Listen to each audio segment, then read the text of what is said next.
Ladies and gentlemen, again, I'm James Barnes. Didn't have a whole lot of work in the trial, and then the division of labor was certainly askew. That happens. It's a fluid event. I thought I'd get up to bat more. This is my 134th criminal trial, and I'm going to make an admission to you. I'm nervous. I'm nervous. I'm nervous because I don't know if I'm going to be able to get everything out. And I'm nervous because 3 years ago, Bree Kuhn and her family picked me. Mr. Etheridge came on the case later, but they picked me. And we all know that the woods are full of lawyers. And, you know, as you work up to this event, I go back to, you know, what I told them, what my promise was. And my promise was that I would follow my oath, that I would do everything I could for her. And, you know, you worry that when you get here, sometimes the closings come out the way you want them, sometimes they don't. They're a little bit like snowflakes. They're all different. But then, when I was thinking about my oath, I realized that, well, this buggy has a lot of seats in it. Because you guys took an oath. And you're going to follow your oath. You know, it's interesting. You come in on Monday to jury selection and ask you to stand up, and you know, you take the oath. And I'm sure there's not much, you know, reflection about that. It's like, you know, now I stand up, and then you come in here and you take the oath when they swear you in, when the judge swears you in. But you took an oath. You took an oath. You probably didn't even know the words in that oath. But you took an oath to try this case fairly and to keep an open mind and to look at all the evidence and to try this case against the backdrop of reasonable doubt and presumption of innocence. All criminal cases throughout the country are about one thing. People will say, you know, what's this case about? My wife will say, you know, tell me what's this case about that you have? It's all about the same thing. It's all about whether or not the state can prove the allegations. Now, as it turned out, the last witness that we heard in this case was Mr. Alderman. He, and I'll get into this later, but he took some liberties, looked at the evidence, made some statements. They're not facts. They're not facts. It's you guys that I care about, okay? It's you guys. The other thing in this case that had me concerned, more nervous probably than I usually am, is that we started the case with a bang, I guess pun intended. Very, very powerful stuff, right? You agree, keep an open mind, presumption of innocence, reasonable doubt. And then you hear the 911 call. And, you know, I've listened to it, I don't know, a dozen times or so probably over the last 3 years. And you know, that first shot it gets you. I kind of jump every time. And I looked over at everybody. People's look, well, it ranges, of course, but it was like, wow. It was like almost, like, what are we doing here, right? What are we doing here? And I realized at that point in time that presumption of innocence and reasonable doubt, they had left the courtroom. Those two were somewhere else. And that's okay. That's okay. Because when you hear that as a human being, and you've never heard anything like that before, it's okay. But you have to come back to reasonable doubt and presumption of innocence ultimately. And I'm confident, again, when I reflected on your oath, and we picked you guys, right? It was a vetting, right? It took a while. And I said, okay, there's going to be, the sympathy factor, and the judge is going to tell you that there's no place for that here. There's no place for that here. We ask you to bring in your common sense, but we tell you to leave your emotions at the door. It's kind of a strange parlor trick, I suppose.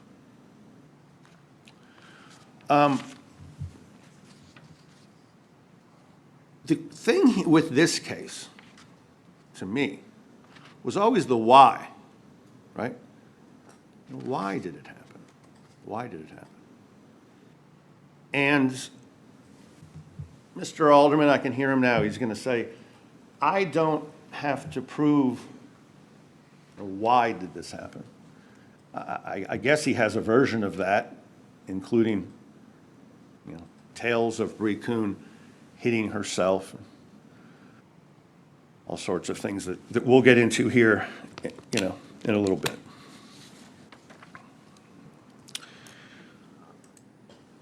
You're going to hear a lot about reasonable doubt. As I go through, and ultimately as you go through the evidence, you look for the three areas, right? You know what they are. Where does reasonable doubt come from? It comes from a lack of evidence. Let me give you an example. I mean, it was a lot of lack of evidence, but how about the camera, the body cam that the guys had when they went up to Pennsylvania? You want to maybe object and approach? Or I'm going to object and maybe approach? You may.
Here's the thing. Lack of evidence, and we're going to go through some of this, okay?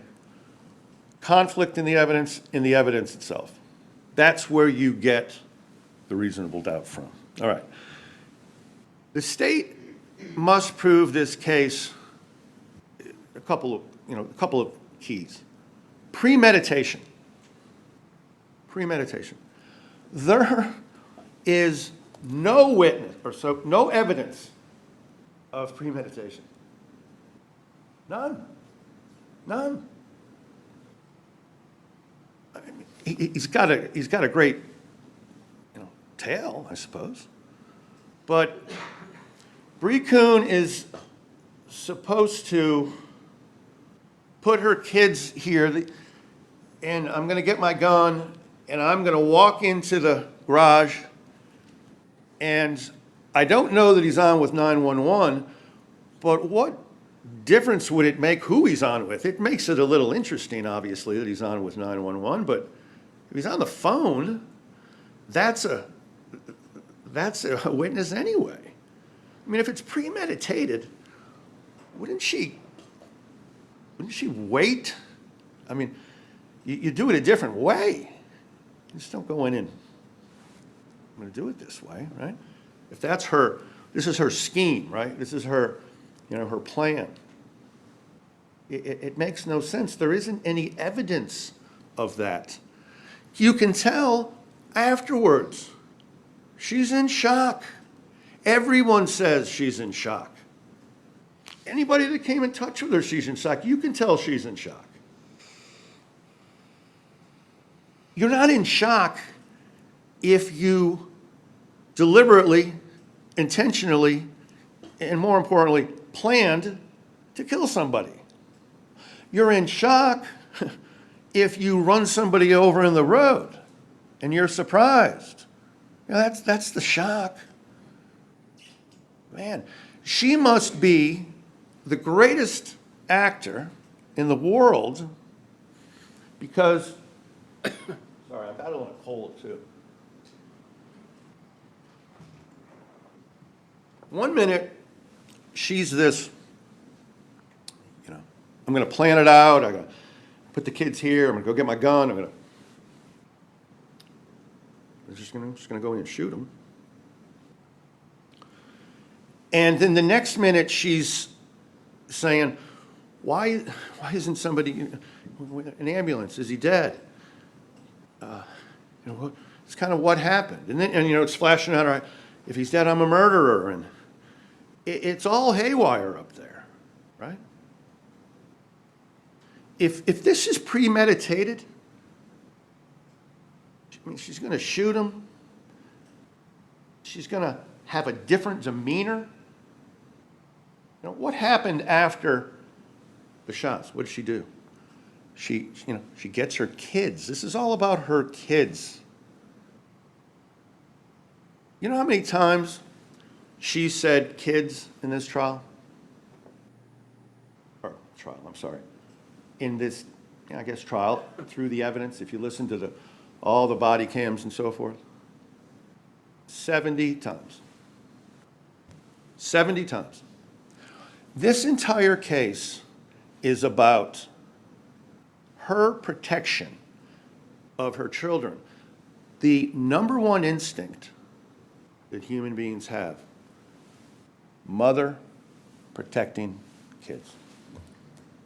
Number one.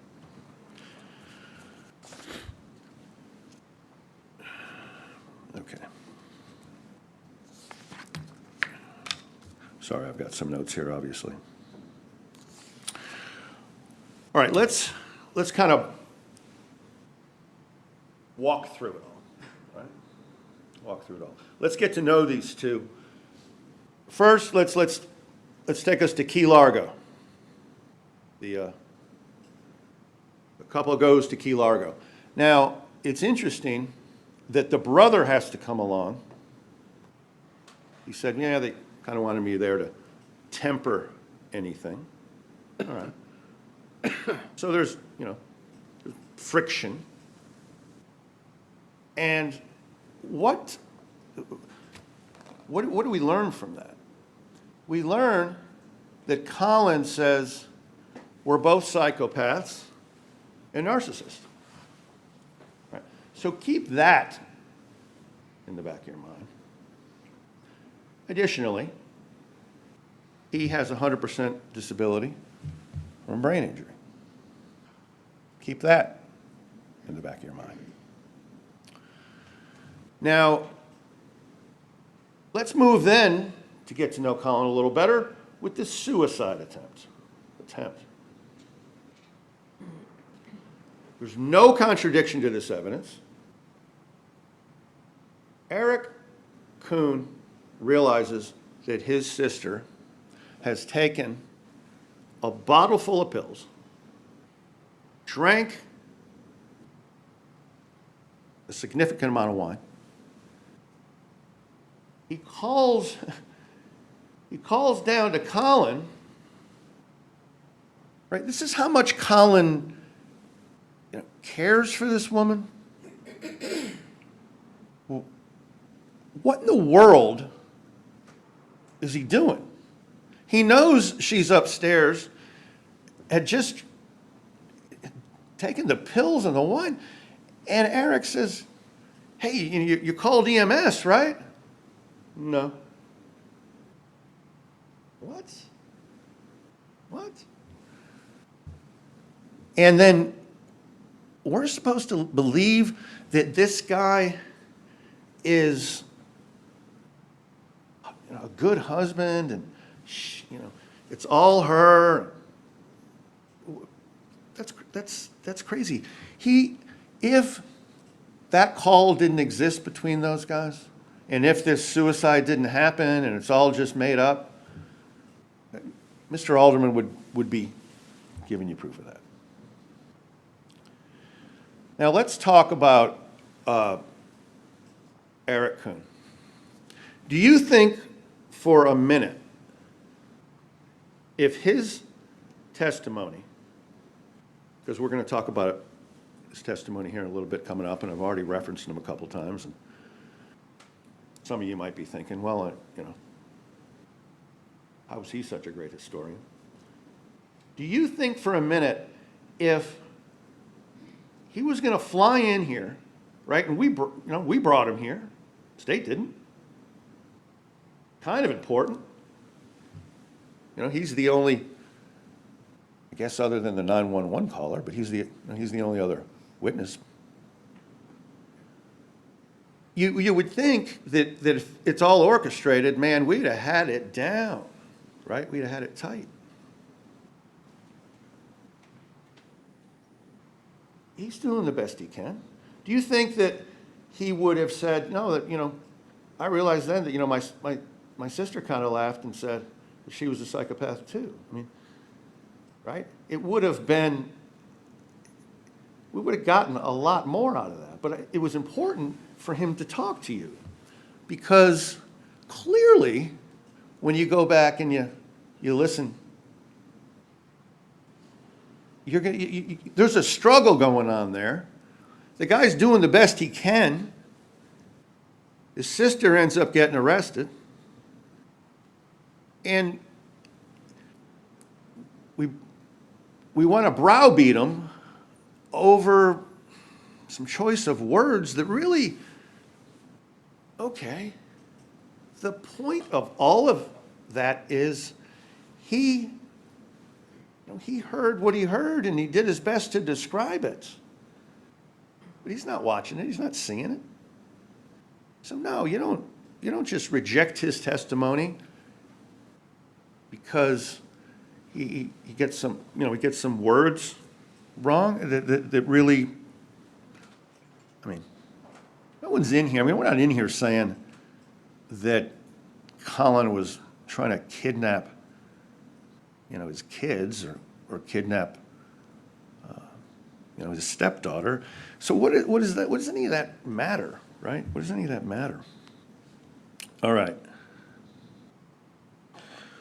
We've got apparently a woman who diabolically, right, planned this crime, right? She's got suicide attempts, 2 Baker Acts, hospitalizations.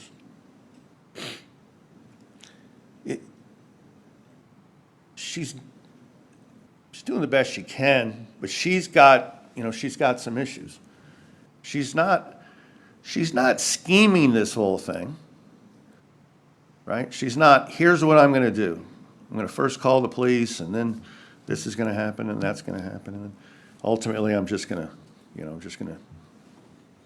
go in and shoot him. That makes no sense.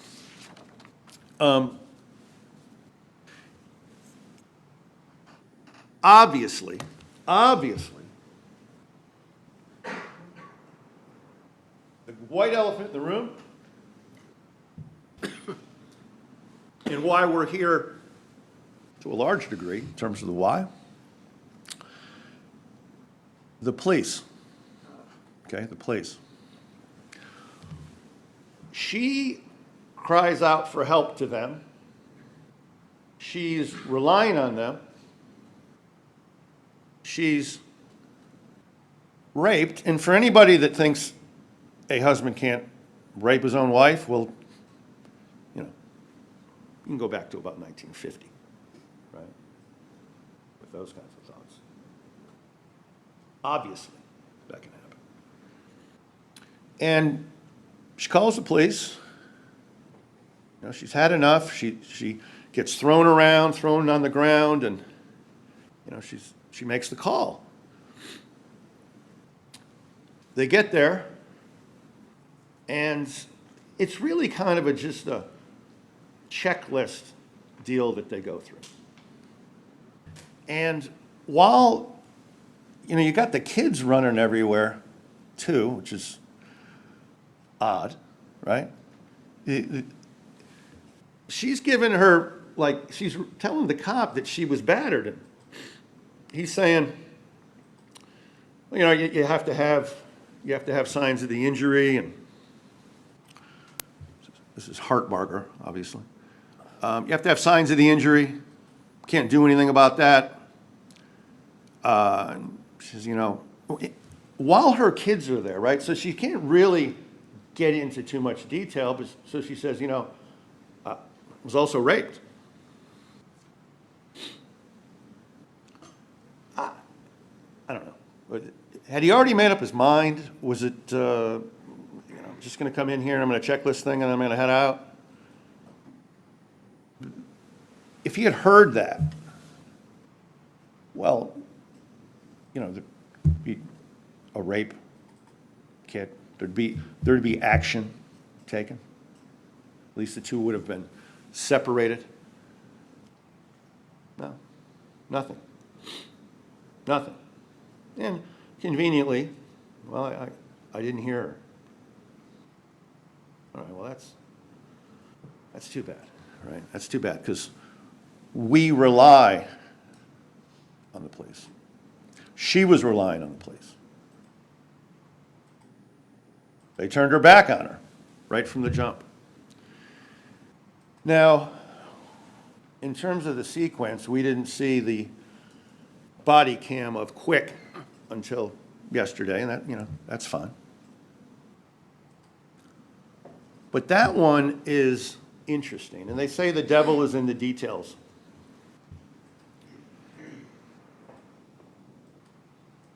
When Quick is talking to Collin,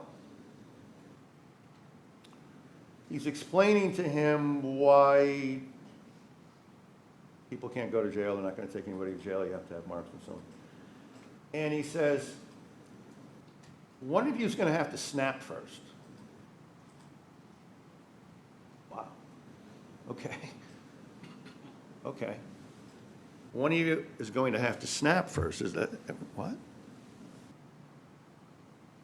Meanwhile, we've got Bree inside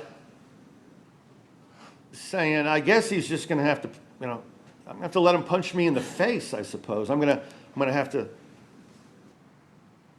give in to his aggressions. Do you think that this situation where the police go, the testimony out of the evidence is 5 times in total, do you think that this situation is harmony? It's pretty reasonable to think that there's some physical going on, right?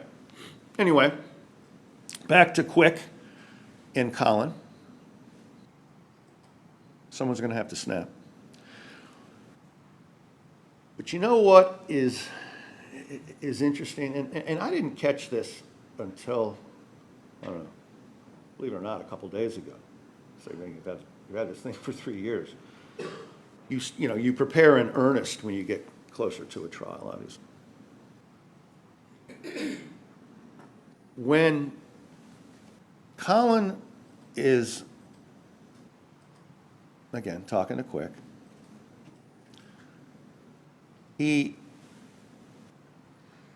Quick says, again, we're going to have to see some objective sign of injury, kind of the same thing that's, going on with Hartbarger inside. Look for it. Watch it again. Collin pauses, and you can see the wheels turning. He's like, maybe, actually says, maybe it's worth doing that. Maybe it's worth doing that. And so now what does he have? He's got, someone's going to have to snap, and his wheels are spinning. Okay, I see now how I've got to play this thing out. Now, another key point is when the police get there, Collin's sitting out front. I mean, he's waiting for this. Thank you for showing up so quickly. My man, she called the police on you. Quick says to him, tell me what's up. Well, first he says, do you want like he had two versions, right? Do you want my line by line, or do you want my summary? I mean, he's ready to go. He starts off with, she's tried to commit suicide, she's crazy, she's been Baker acted, and I don't know, there's a minute or two where Quick is like, all right, man, I get it, but tell me what happened to cause her to call today.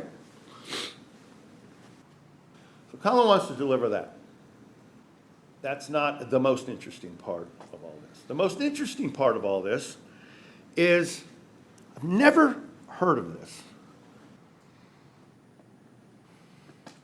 Collin realizes the police are coming, right? So he's poised, he's ready to go, he's going to report all the problems. She's the mental health victim. He changes his clothes. All right. Odd.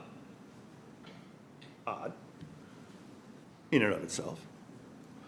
But when he talks about it, he says, yeah, I got into some shorts that don't have any pockets.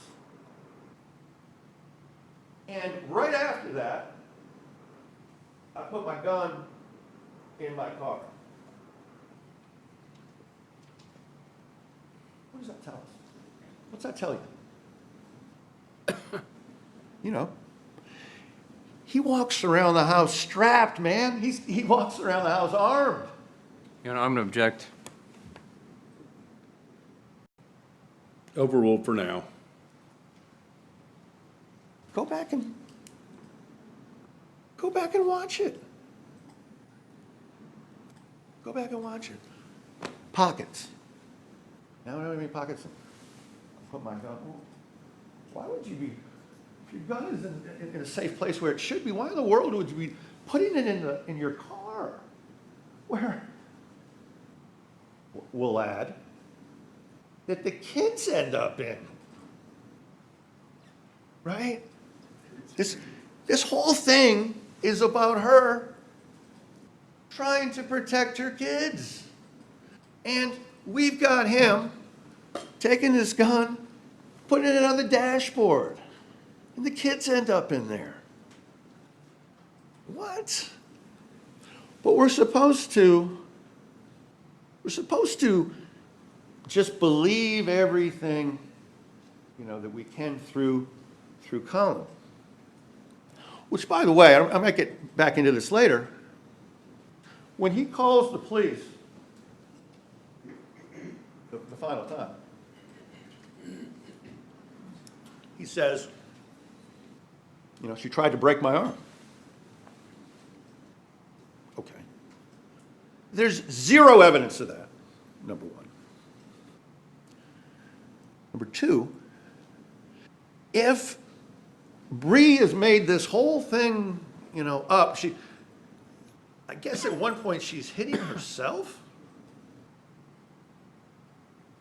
but you don't see any marks on her. I mean, she's going to hit herself, she's going to go to that much trouble,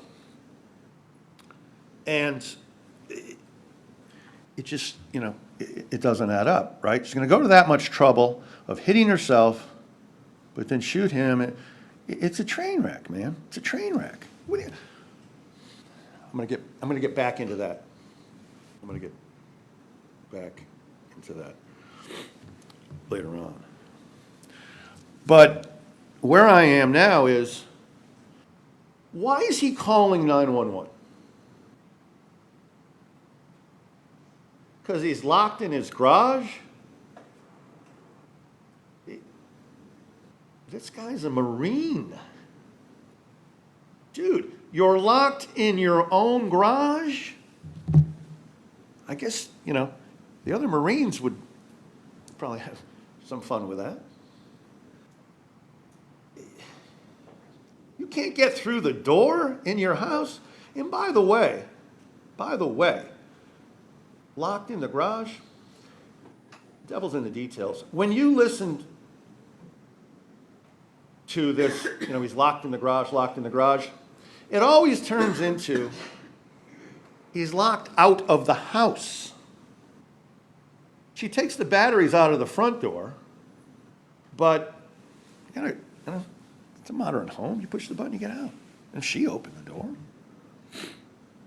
All right, back to why is Collin calling the police? Well, she tried to break my arm. Okay. Where along the line did that happen? I guess Bree's hitting herself, but she's not physical with Collin. We have no idea. We have no idea what in the world is going on moments before this call that apparently she conveniently doesn't know that he's on the phone. We have no idea, right? We've got the brother trying to do the best he can. Obviously, you can hear. But what's he said, right? What's he said? Now, you go back to, he's thinking, I see now what I have to do. If we're gonna talk about, take some liberties, the whole scheme that Mr. Alderman went through, that whole scheme. How about he's calling 911? Why? Because he wants to call 911, be the guy that made the call, because it's about to go down. It's about to go down. What other reason is he calling 911? For this arm that there's zero evidence of?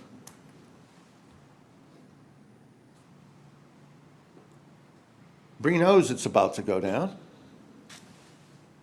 She says later he gives a look. Yeah, she's seen that look before. She knows that look. What do you think's going to happen after he hangs up that phone? Well, she knew. I mean, it's on now. Look, he's got it set up, right? He called 911.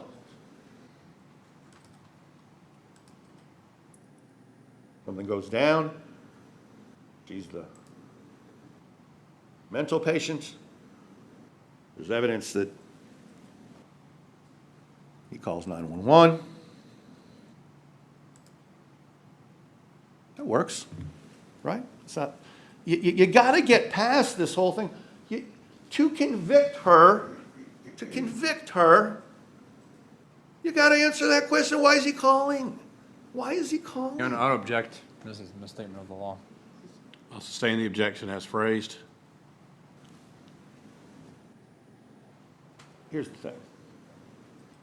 Again, Mr. Alderman's going to say, all I have to do is hit these points, right? It's real simple, right? The example was the cake, I think. I'm sure he's like, the egg, the flour, the milk, that's what you need to make a cake. It's 3 things. And these are just the things that I need. Well, can we please ask if the egg's really an egg? If the milk's expired? I mean, can we get behind the evidence a little bit? All right. I know I'm jumping around. I don't mean to be necessarily doing that. Okay. Obviously, I've said some things. All right. What do we know about the night before? Because it all matters. Collin is so concerned that Bree is going to hurt the kids, or Collin doesn't. He's going to take these kids. And by the way, this is why I'm jumping around, because I digress. Shouldn't do that. But by the way, is it lost on anybody that what the Marines do? They extract people. Bad guys. Right? We all know this. If he wants to take the kids,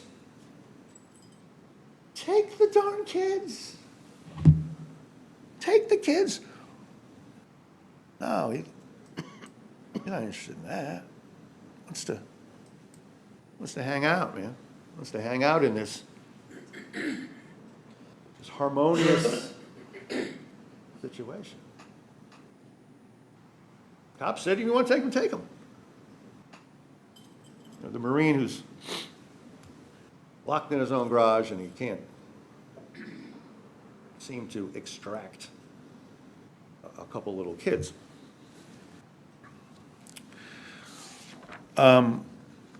Anyway, the night before. Bree is asleep, snoring. Now, Collin, again, where do we get all this from? We get it from Collin talking to Quick. And you can go back and look at it, but at first, Collin says, yeah, it was physical last night. It got physical. I went in to the bed. Bree is snoring. I think it's around 2 a.m. She has, her arm around one of the kids. And he's so concerned, I guess, that this snoring person with her arm around her child is going to hurt the child. Takes the kid, you come with me, you're going to sleep on the couch. Also, they get into this major fight because the volume's too high. I mean, what in the world's going on? Just go in another room. Go read a book. I mean, she had the volume too high. And what I'm going to do, I'm going to cut off the Wi-Fi. You see, you get the theme. You get the theme.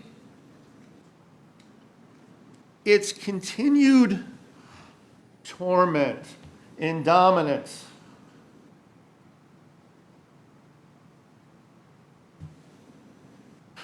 I try to commit suicide. You didn't even call EMS. It's this cycle, this cycle. The battered wife. You want to maybe approach? Go back? Okay. Yep, briefly.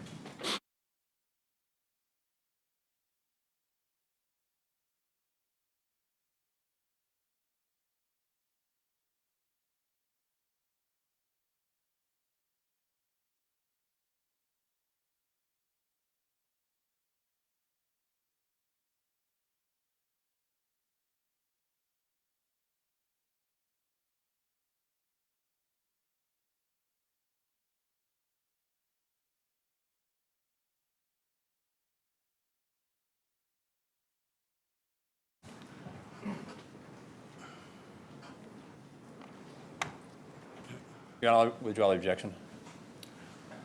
Okay. I think you get the idea. Building, building, building. And until, somebody snaps.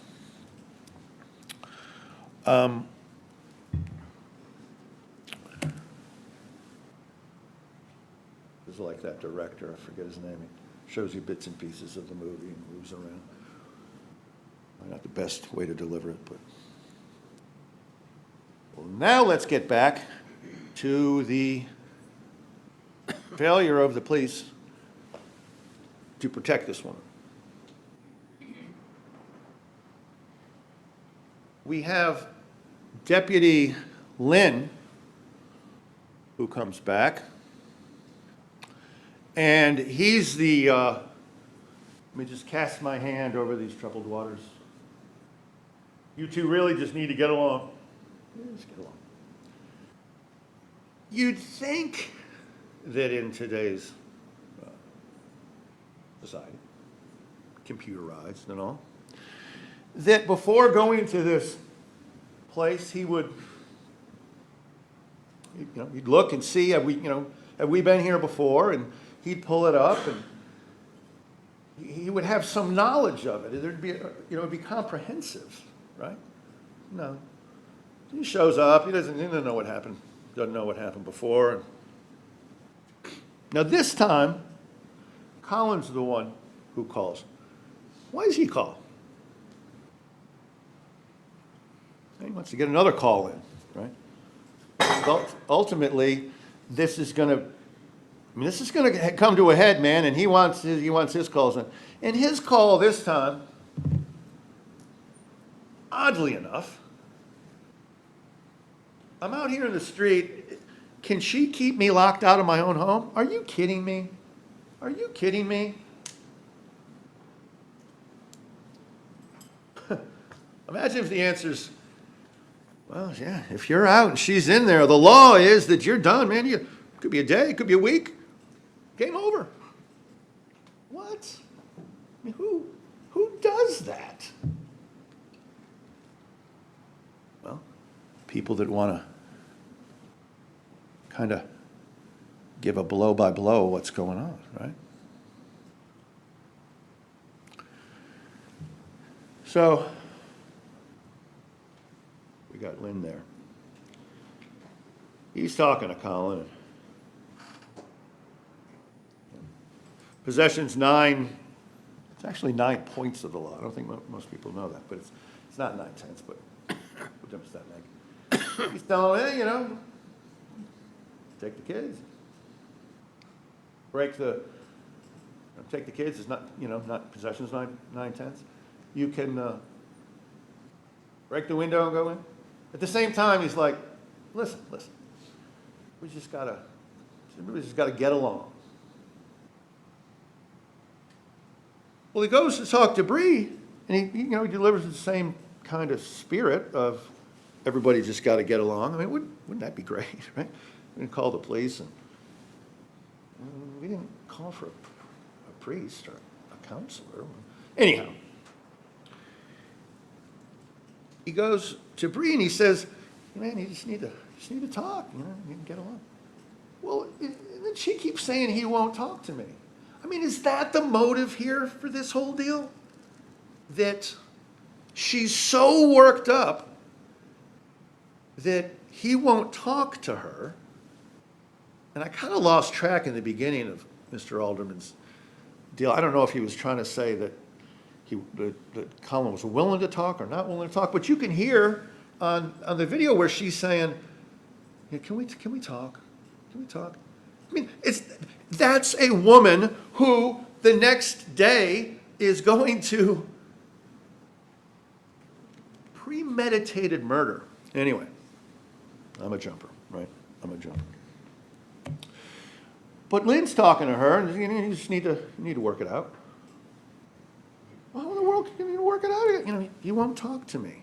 But somehow, in this murder trial, that's where the state is.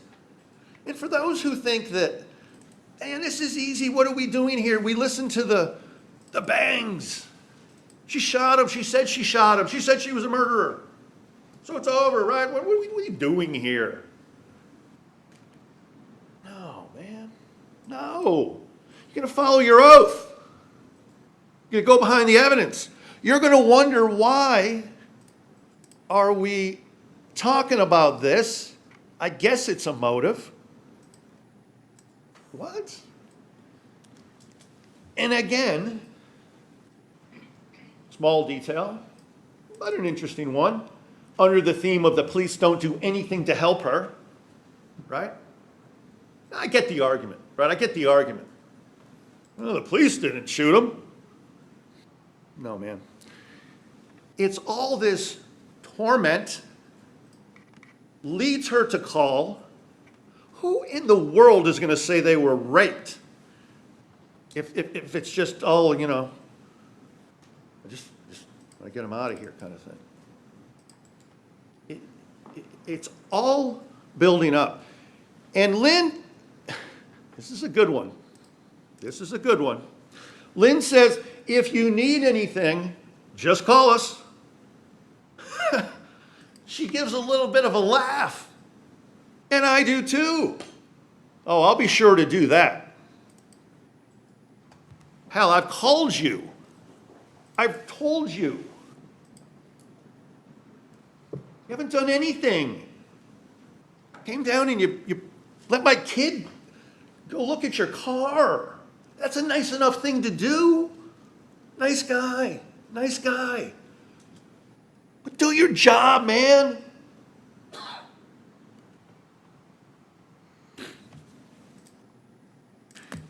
Before I forget, of course, Lynn comes back after the shooting, right? And, it's his body cam that we're seeing, when Bree's like catatonic. Bravo, good job. We're going to win this case, we're going to send you to Hollywood. And, talk about Florida. Lynn says to her, okay, Rebecca. It didn't even get her name right. I can hear Mark now. Come on. What does that have to do with it? I'll tell you. Because it shows an absolute and utter indifference in the way she was treated. Rebecca. He didn't even call her Brenda, right? Bonnie. He didn't even get the B right. I don't know. Here's the thing. As a lawyer, you're defending somebody in a murder case. You may say, man, what does that have to do with anything? I mean, you're just nitpicky, man. You're just nitpicky. That's part of my oath to bring that up. So I apologize to anybody that just, kind of wants to get out of here. And I pray that you're not there. All right. With Lynn, she says, I locked him out because I didn't want to have this argument in front of the kids.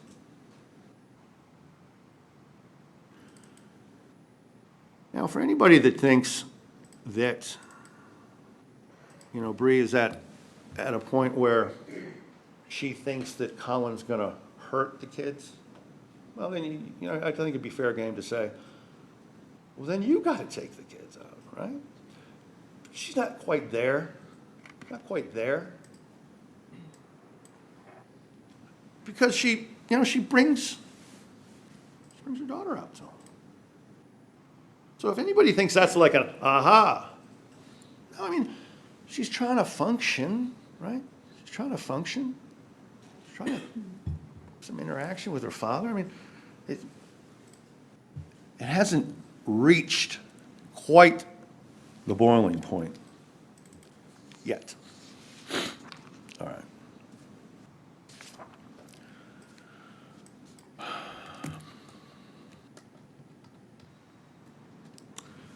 A lot of this I've covered, and I apologize to be so note-bound. Normally I'm not.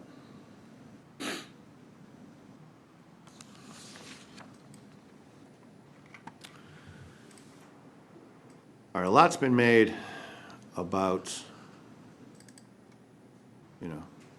what Bree said afterwards.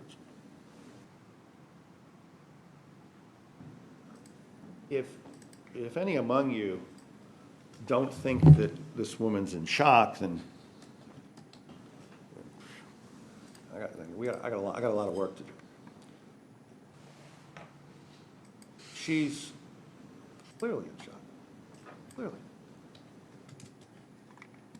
She gathers her kids afterwards. She goes and stands. Remember, this is premeditated. She goes and stands, huddles up, I guess, with the kids. I'm a jumper. After she checks on her husband, that she intentionally reflected, is what the element is. Time of reflection. Anyway, after that, she gets the kids, goes over to the neighbor's house. And again, under the heading of she's not quite right, she's in shock, because, why is that important? Because so much that she said in the interview is now, this beacon of information. And she's standing out there huddled up with the kids at a neighbor's house that she doesn't really even know. I never said they knocked on the door or anything. I mean, she's just standing there. She's white as a ghost. I want to talk about objective signs, right? That's an objective sign of shock, obviously. And what is her concern? What's the theme? The theme is torment. The theme is all she really cares about is her children and their safety. So she says to the different neighbor, I'm not as good with the names as Randy is. Like that old guy that calls his kids by different names. And, will you take care of my kids? Will you take care of my kids?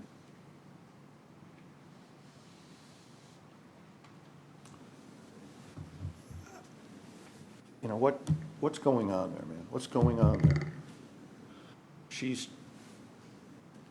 the abusive relationship. And you say, well, why didn't she just divorce him? No. Whether he gets, I mean, all right, what? She's not going to get custody, and she said something about, you know, he said to her, no one's going to believe you, you're a crazy bitch, and you're not going to get custody and stuff. Well, she sure got custody from Special Agent Hardy, right? Anyway. The theme is the torment. The theme is that this woman really just cares about her kids, this diabolical killer, who says 70 times, kids, kids, kids. And then, you know, she's at the car, and what she says there is being used against her. She's, I mean, can you imagine, right? Can you imagine? Whoa, why isn't there an ambulance here? Why don't you guys get the check out? This person that intentionally killed her husband. But aha, she says she's a murderer. There you go. That's an admission. Let's wrap it up. Let's go. You know, I don't know which officer it was. If probably would forget her name anyway. But she says, look, don't say anything right now. Don't say anything right now. Why? Why? Well, maybe she hasn't read her Miranda rights by then, but man, please love when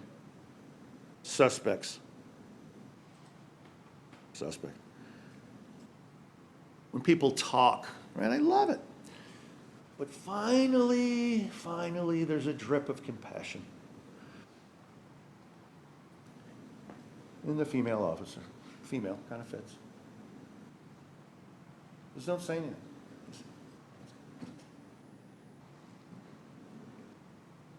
Haven't seen it in 35 years. Good for you. Yeah, a little late, but good for you. Well, where are we, right? We're in the area now of reason shock. So when she goes to the interview, you know, I don't know, maybe it's me, but that, get this, it's not I hate to tell people that they didn't do a good job in their profession that I'm not even in, but really, you're gonna let this fan blaze the whole time? That's not interviewing 101, right?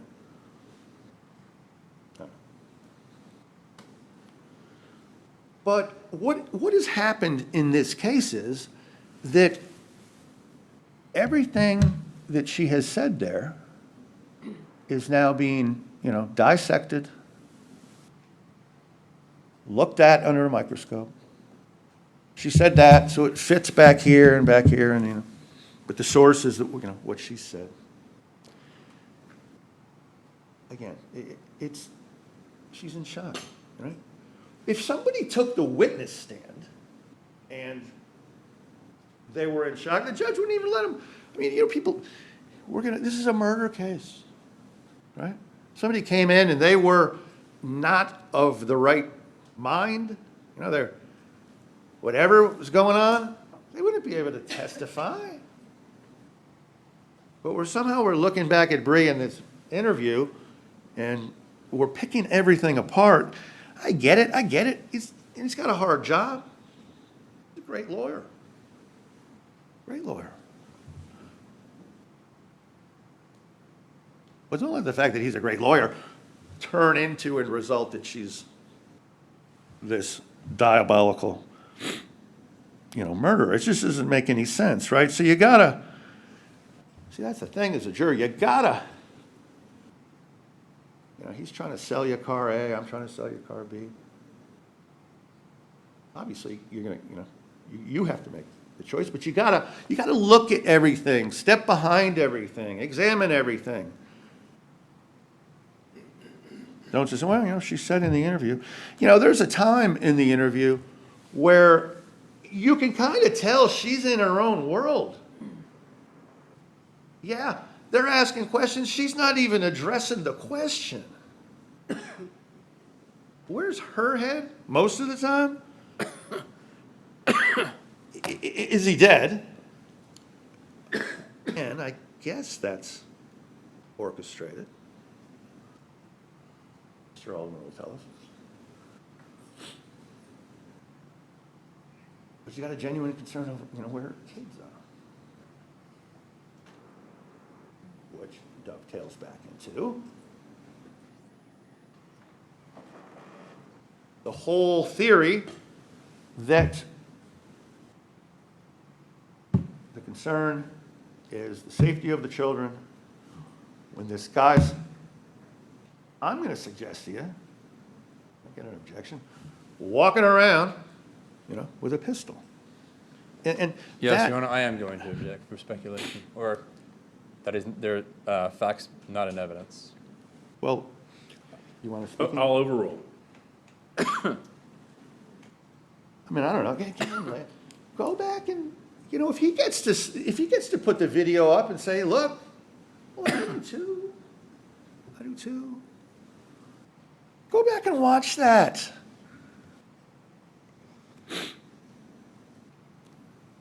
All right. What else, Well, at least in the video, you can say, she's fully cooperative, right? And you would, I think if a person is going to plan a murder like this, while he's on with 911, come on. Anyhow, if this person is going to plan that,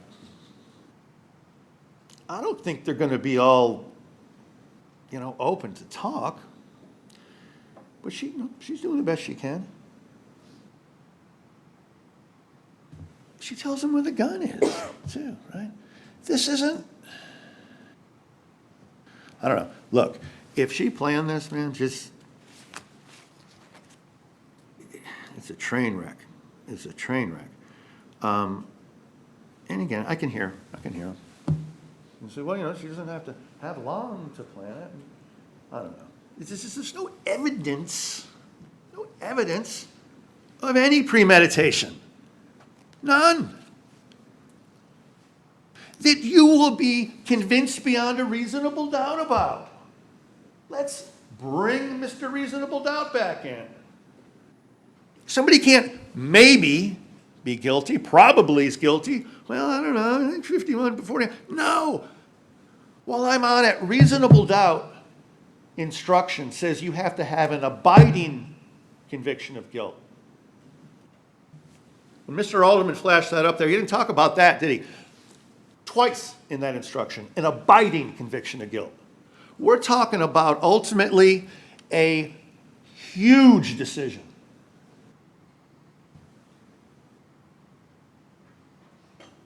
Big time in your life. You've made them.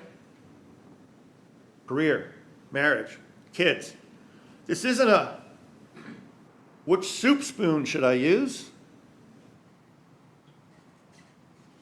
There's zero evidence in this case, zero evidence that could convince you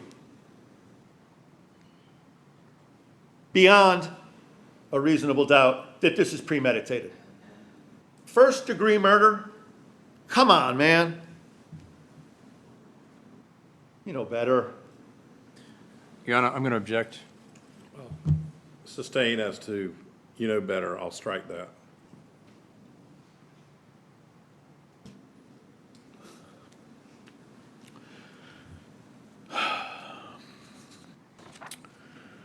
All right, again.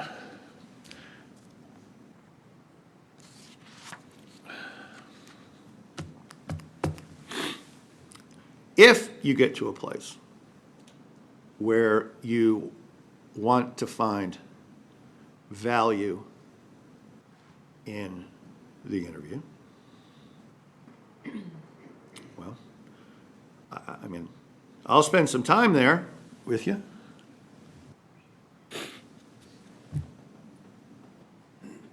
She says, I tried to block the door.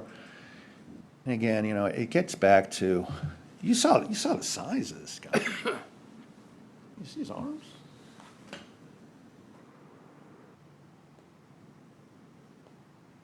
Tried to block the door. Listen to that audio, man. What in the world's going on? The whole thing's reaching a tipping point. And she's blocking the door, doing the best she can. I guess that's when his arm, I don't, no proof of that either. Anyway, I can't repeat myself too much here. All right, so she mentioned he tried to block the door, said he was coming towards me. All right. Well, let me tell you how all that works. Mr. Alderman is not a reconstructionist. He's not an expert witness in this area. He's got it all laid out. And what I would challenge him on is he flashes up here, first bullet here, second bullet here, third bullet here, fourth bullet here. Oh, really? How do you know which one was the first one? You know where that one went. So that's a flaw. Additionally, he's looked at the entry wounds, and he knows what those are. He knows how it all happened in there. He's your video, and we've got the audio, and let's wrap it up and go.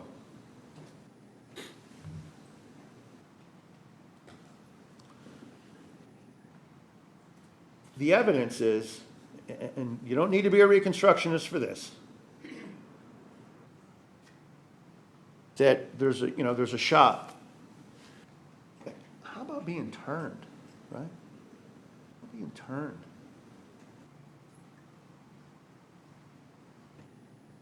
I mean, he's not like, excuse me, to turn my back. It's not like, there's no evidence he's just here and it's just, right?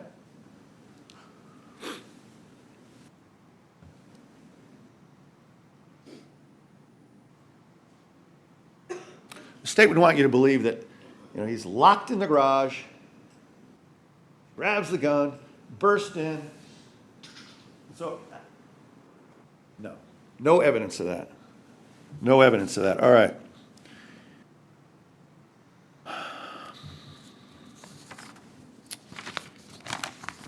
I'm going to have to bring this in for a landing at some point, obviously.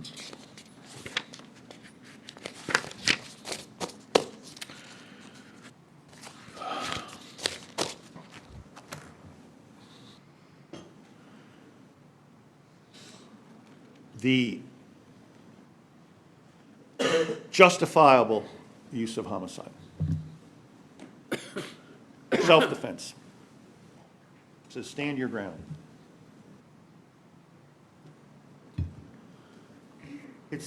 Mr. Alderman spent some time on, it has to be an imminent threat. An imminent threat. Well, that's existed for a while, right? I mean,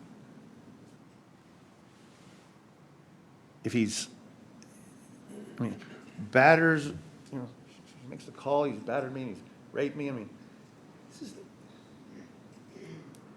it's fairly, eminent.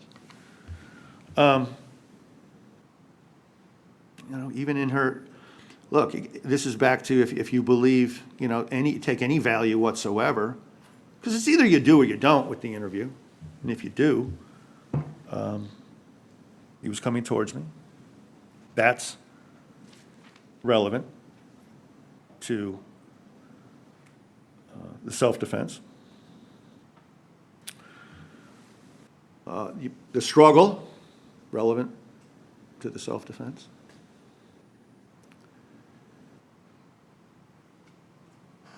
Defense of others, right? Also includes, the children. She's gotten to a point there that look, again, it's not going to surprise anybody that her concern, is the kids.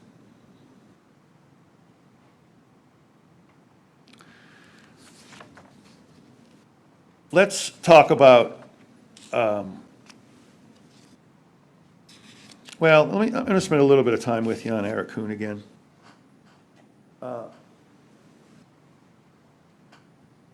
It's just the dichotomy, that the police, I don't believe you. Good luck. Yeah, just talk to him. It'll be fine. And then you have the sophistication of, we're going to send 2 guys to Pennsylvania. We're not going to let them know. Well, really, why is that? Because we want to get them a little bit off guard. But then, the defense isn't running around with a, little James Bond camera and talking to witnesses, catching them off guard.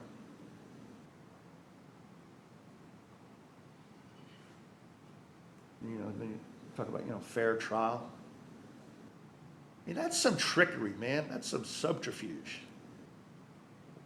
Where was any of that when they were called to Bree's house?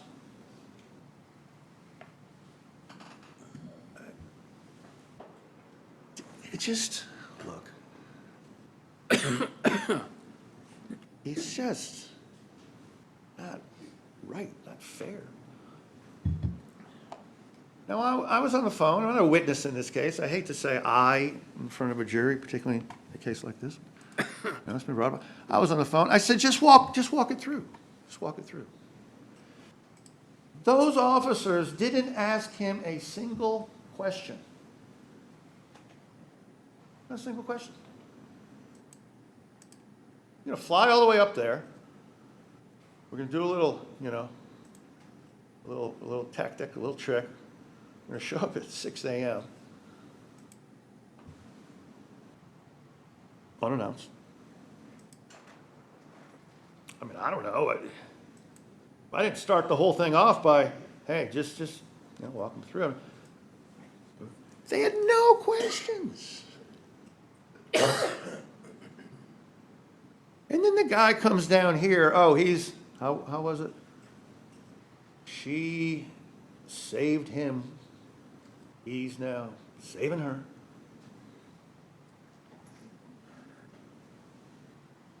He's going to be the savior.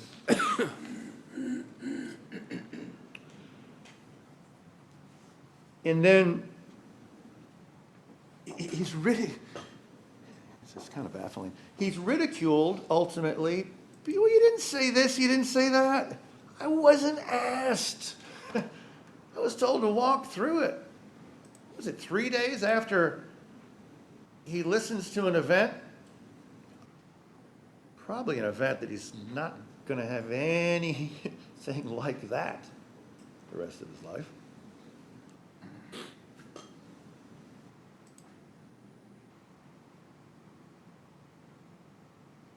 But we're going to use this stuff, man. We're going to use this stuff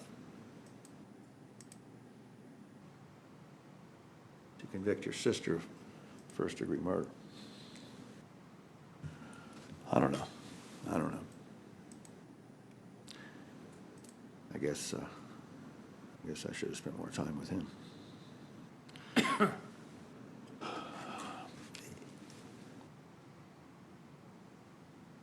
He said, 7 minutes, and then about this phone call. And then I said 45 minutes, and if you go back to the exchange, it's really on me. He was called all day long, right? That's the other thing here.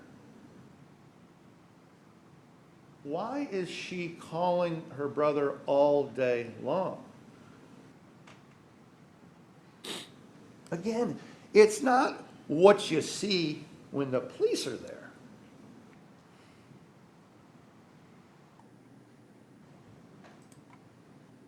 I mean, this is a day.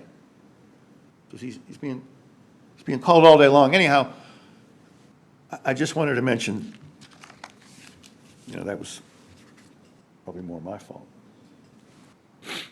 Okay, let's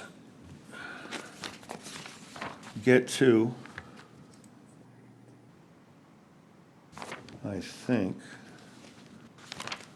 let me just look.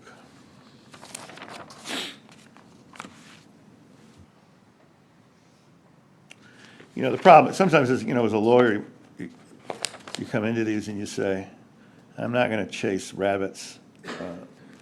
What that means for lawyers is that when the state goes first and, anything they say, you go after, you take the bait. Sometimes it can look like you're adding credibility to it. But it's hard, right? It's hard.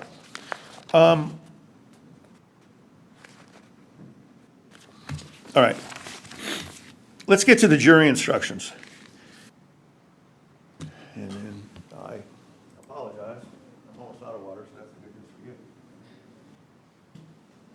That'll get me to sit down and shut up. Killing with premeditation is killing after consciously deciding to do so. All right? The decision must be present in mind. Present in mind.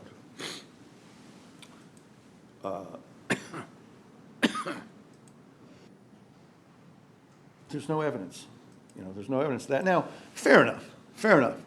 How can you get into somebody's mind? Well, the way that, the way it's done is if you want to know what was on someone's mind at the time, anytime, what do? What's the only thing you can do? Is you go back before and see if the before is consistent with what you are trying to allege or find out in terms of their mind. And then you go afterwards. I mean, clearly, the law wouldn't be the way it is if there was no way to prove it, right? I guess ultimately, Mr. Alderman's like, well, there's no way to prove that. Well, all right, fine. We'll go on, right? The period of time must be long enough to allow reflection by the defendant.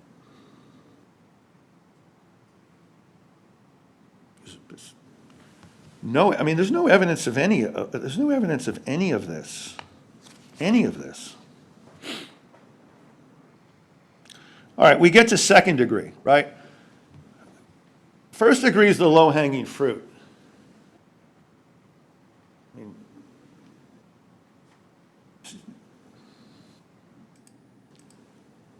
no evidence, okay? There's no evidence of premeditation.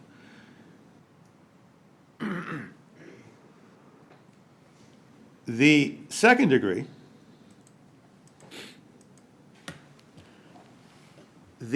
is number 2, and you'll have these. I'm not a PowerPoint guy. I guess I should be, but be stumbling around with that probably.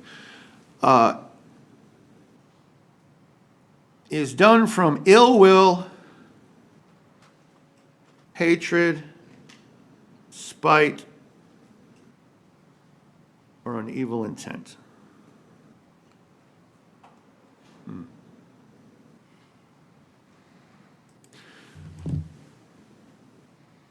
Back to the cycle that these two were on. What did she say in the interview room? And I don't care if she's in shock or not, frankly. She says, about this. She says, he's my best friend. She tells her father, we had a good weekend. And while I'm on that, I don't know what weekend they're talking about, right? There's good, there's bad. Where's the ill will, hatred, spite, evil intent? I mean, it's got to be pretty obvious and pretty paramount to get us there.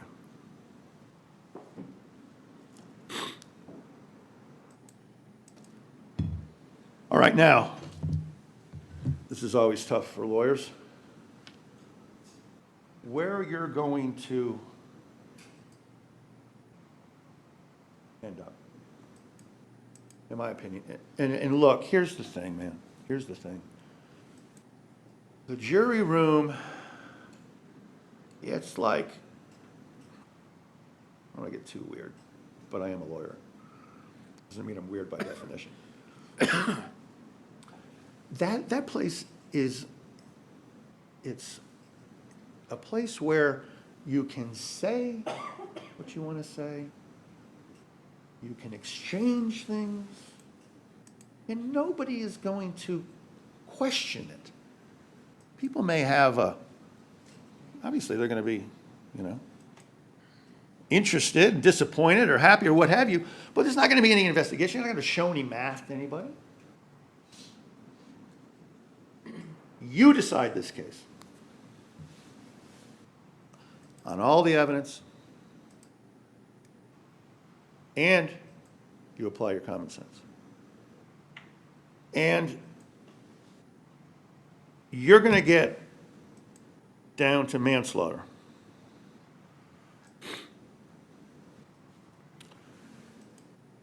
Collin Turner is dead. Bree intentionally committed an act or acts that caused the death of Collin Turner. Well, that one doesn't fly either. And again, what are we talking about here? We're talking about, what am I going to say? Beyond a reasonable doubt, right? Beyond a reasonable doubt. Abiding conviction. Well, this love of her life, and I get you, I can hear you. Really? It's the love of her life? Yeah. But it's a cycle, right? It's a cycle. And then, why no ambulance for him? Why no ambulance? So I'm not conceding manslaughter, but I would expect that's where you're going to, where you're ultimately going to end up. And if you do, well, you do, but it's absolutely not first-degree murder. Absolutely. It's not second-degree murder.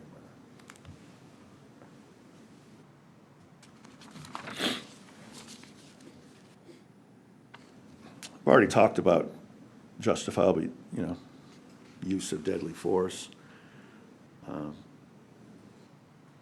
There was a struggle, right? There was a struggle. And again,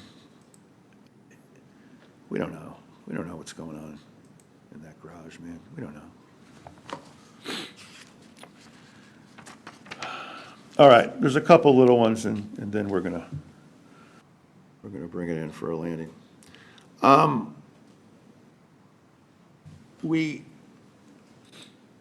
we give you rules of the road in terms of how to evaluate witnesses.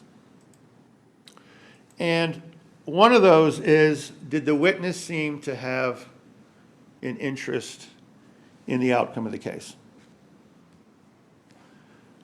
Well,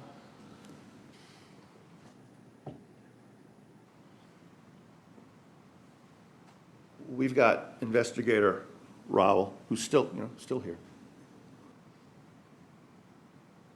He has an interest in this case. So when the government comes up and says, well, the only witness really that would have, a paramount interest is going to be Eric Kuhn. Well, he's sitting back there. I'm not picking on him. God bless him. It's an open courtroom. But he's interested. So this whole, they're just doing their job. However you decided, they just, okay. No, he's interested. And I'll kind of close. My son, I spoke at his wedding, and kind of, he said, Dad, are you prepared to speak at my wedding? I said, you ought to ask if I'm prepared to stop speaking at your wedding. So I do apologize to some degree for being repetitive, for weaving it through.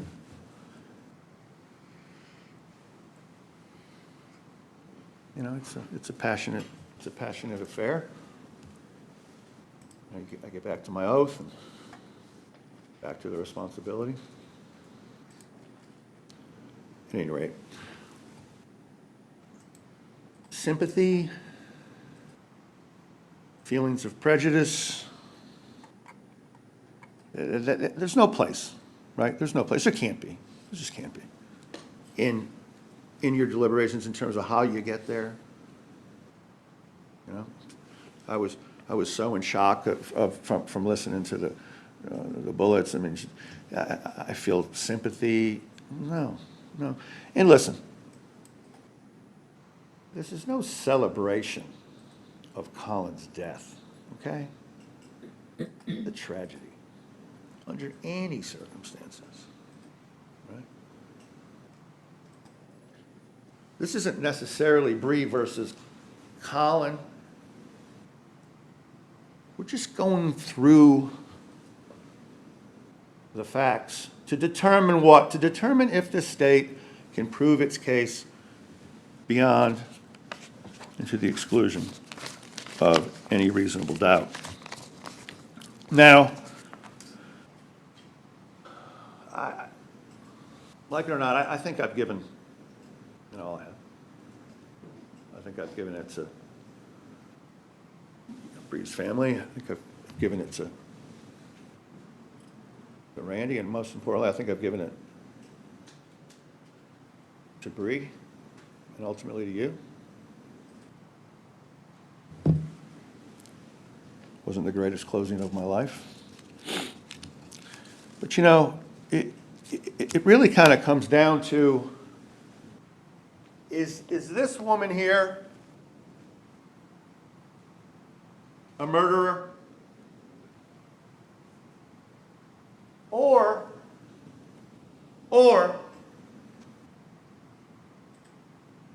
was she a person that was protecting her children and got zero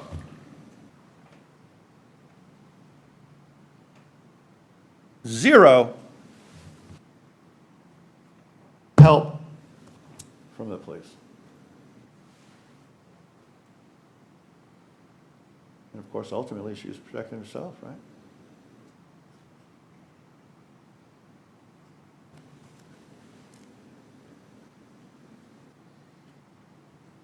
Try the case on the facts, the evidence, and you'll get there. You'll get there. You know, if there was any logic to any of this, the not guilty on this verdict form, it should really say not proven.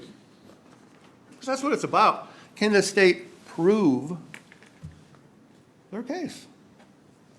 And those are some pretty, those are some pretty lofty elements. Again, against reasonable doubt. Again, with the presumption of innocence. So when you get there, it's all right. Just say, look, man, there wasn't enough evidence for this element or this element. There just wasn't, this wasn't enough to convince me beyond a reasonable doubt. When you look at the whole picture, the whole totality of circumstances. And, in a minute, I'm going to be done, I promise.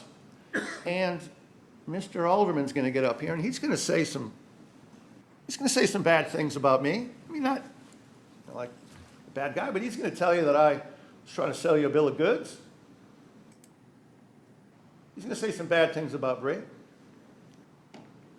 And, all I can say is, as I sit there and I hear what he's going to say, and I can't get back up, but you know what? I would if I could.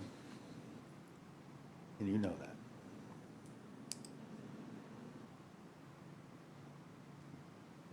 This case,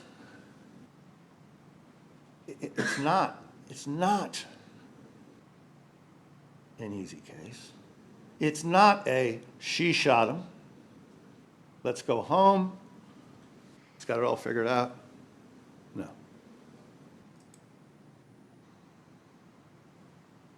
On behalf of Mr. Etheridge, and everybody's excited. You can tell the landing gears coming out, right? On behalf of Mr. Etheridge, family, and ultimately Bree Kuhn, we want to thank you. We do. Taking a week out of your life, that's not easy, right? But I want to thank you in advance for following the law, going behind the evidence, and ultimately reaching a just verdict, given everything, which is justifiably not guilty. Thank you.